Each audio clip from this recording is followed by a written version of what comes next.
with the 99 name of Allah Almighty, who is the most gracious and merciful.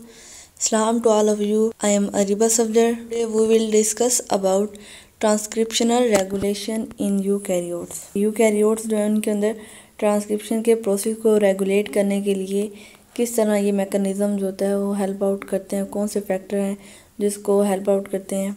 आज हम इसके बारे में पूरा डिस्कस करेंगे। सबसे पहले हम देखते हैं ट्रांसक्रिप्शन फैक्टर। ट्रांसक्रिप्शन फैक्टर्स क्या होते हैं? ट्रांसक्रिप्शन फैक्टर्स जो होते हैं ये मॉलिक्यूल्स होते हैं that move from cytoplasm to the nucleus. ये न्यूक्लियस के अंदर मूव करते हैं साइटोप्लाज्म से and bind to DNA in the promoter और ऑपरेटर रीजन। डीएनए के ऊपर प्रोमोटर या ऑपरेटर जो रीजन होता है उसके ऊपर आके ये अटैच हो जाएंगे। फिर इनका काम क्या होगा? ये क्या करते हैं? इनिशिएट करते हैं या इनहिबिट करते हैं transcription and therefore translation of protein. यानी कि या तो ये इनिशिएट करेंगे या इनहिबिट करेंगे ट्रांसक्रिप्शन को, और फिर ट्रांसलेशन ऑफ प्रोटीन का प्रोसेस होगा। अगर ये ट्रांसक्रिप्शन फैक्टर्स नहीं होते तो gene is turned of. Gene जो होगा वो टर्नड ऑफ ही रहेगा। Protein is not made.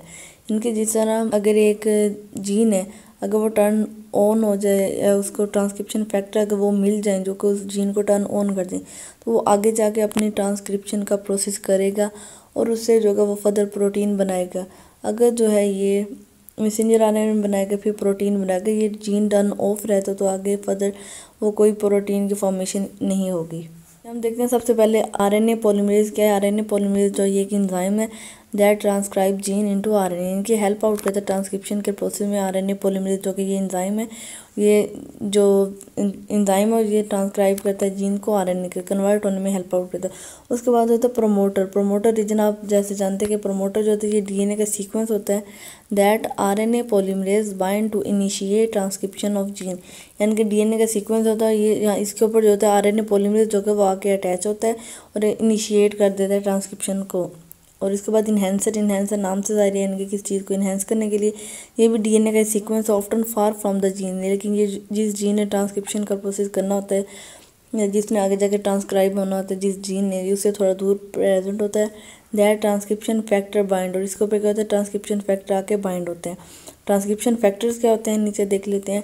Transcription factor जो होते हैं ये रेगुलेटरी प्रोटीन्स होते हैं that bind to the enhancer and help RNA polymerase to bind the promoter.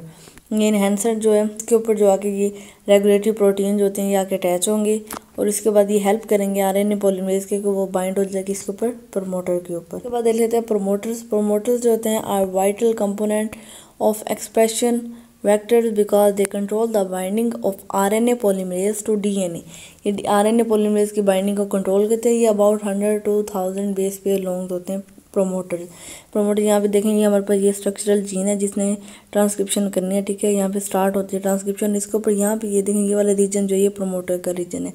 वो कहते हैं कि in eukaryotes like human the main RNA polymerase in your cell does not attach directly to the promoter like bacteria RNA polymerase. यानी कि bacteria जो है इनके अंदर आरएनए पॉलीमरेज आता है और डायरेक्टली अटैच हो जाता है प्रोमोटर के ऊपर।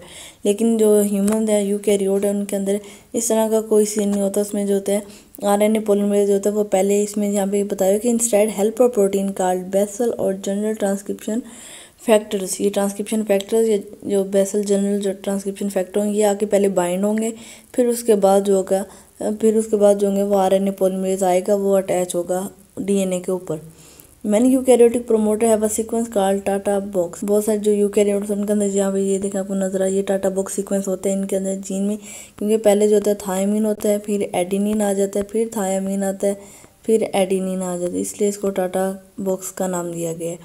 The TATA box play a role much like that 101 element. यानी कि बैक्टीरिया जो उनके अंदर 1010 एलिमेंट मौजूद होते हैं और जो यूकैरियोट्स उनके अंदर टाटा बॉक्स सीक्वेंस मौजूद होते हैं। It is recognise by one of general transcription factor. यानी कि एक ट्रांसक्रिप्शन फैक्टर जो है उसको रिकॉग्नाइज करेगा फिर allowing the other transcription factor, फिर वो दूसरे जो ट्रांसक्रिप्शन फैक्टर उनको अलाउ करेगा वो आए और इवेंचुअली फिर बाद में जो है ये आरएनए पॉलीमरेज आएगा और वो बाइंड करेगा। यहाँ पे देखेंगे हमारे पास ये टाटा बॉक्स सीक्वेंस है। यहाँ पे फर्स्ट ट्रांसक्रिप्शन फैक्टर आएगा वो आके अटैच हो जाएगा फिर ये दूसरे ट्रांसक्रिप्शन फैक्टर्स जो होंगे ये भी आके अटैच होंगे फर्दर आउट जो ये आरएनए पॉलीमरेज 2 आके अटैच होगा और इस तरह ट्रांसक्रिप्शन का प्रोसेस जो होगा वो आगे होगा।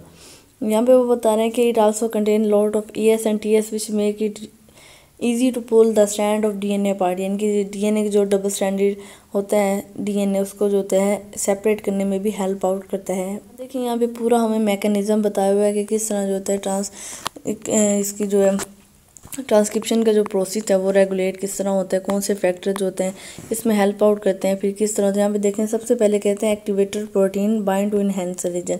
यहाँ पे देखें आपको ये नज़र आ रहा है, यहाँ पे इनहेंसर रीजन, इसके ऊपर जो होते हैं ये एक्टिवेटर प्रोटीन आके अटैच हो जाएंगे। यहाँ पे देखिए हमारे पास ये प्रमोटर रीजन, इसके ऊपर जो होती है टाटा बॉक्स सीक्वेंस मौजूद है। ये वो जीन है जिसने आगे जाके ट्रांसक्रिप्शन का, या इसको स्ट्रक्चरल जीन कहा जाता है, जिसने आगे जाके ट्रांसक्राइब होना है, ट्रांसक्रिप्शन का प्रोसेस होना है। RNA bending protein bring bound activator closer to the promoter. यहाँ पे इसके सेंटर में ये वाली जो प्लेस है, यहाँ पे जो ये देखें डीएनए बेंडिंग प्रोटीन आएगी। ये क्या करेगी, जो डीएनए का जो स्ट्रैंड होता है ना उसको बेंड कर देगी। जब ये बेंड होगा तो यहाँ पे ये वाला जो रीजन प्रमोटर रीजन और ये वाला जो इन्हेंसर रीजन है जिसके ऊपर जो एक्टिवेटर जो अटैच है, ये दोनों जो होता है एक दूसरे, जब ये बेंड फॉर्म में आएंगे एक दूसरे के क्लोज आ जाएंगे, इनके दरमियान डिस्टेंस जो होगा वो रिड्यूस हो जाएगा। फिर जो होता है that activator bind to the transcription factor, फिर वो जो एक्टिवेटर्स होंगे वो अटैच बाइंड करेंगे ट्रांसक्रिप्शन फैक्टर्स को एंड मेडिएटर प्रोटीन। ये देखिए यहाँ पे आपको ग्रुप ऑफ मेडिएटर प्रोटीन और ये जो कुछ ट्रांसक्रिप्शन फैक्टर जो हैं ये आएंगे, अटैच हो जाएंगे और ये कम्प्लेक्स बनाते हैं जिसको ट्रांसक्रिप्शन इनिशियल कम्प्लेक्स का नाम दिया जाता है। जब ये कम्प्लेक्स बन जाएगा तब ये आरएनए पॉलीमरेज 2 आके अटैच हो जाएगा। The complex promote the binding of RNA polymerase to the promoter enhancing gene expression. जब ये कम्प्लेक्स बन जाएंगे, ये पूरा कम्प्लेक्स ये देखें, इसको किसका नाम दिया है, ट्रांसक्रिप्शन इनिशियल कम्प्लेक्स का। जब ये बनेगा और फिर आरएनए पॉलीमरेज 2 जो होगा वो आएगा, अटैच होगा इसके ऊपर प्रमोटर रीजन के ऊपर, और फर्दर जो है ये ट्रांसक्रिप्शन का प्रोसेस आगे कैरी आउट होगा और इससे जो रिजल्ट के तौर पर हमें मैसेंजर आरएनए जो होगा वो हमें मिलेगा। और इसके बाद जो है वो मैसेंजर आरएनए आगे जाके फर्दर प्रोटीन बनाएगा, रिक्वायर्ड प्रोटीन है।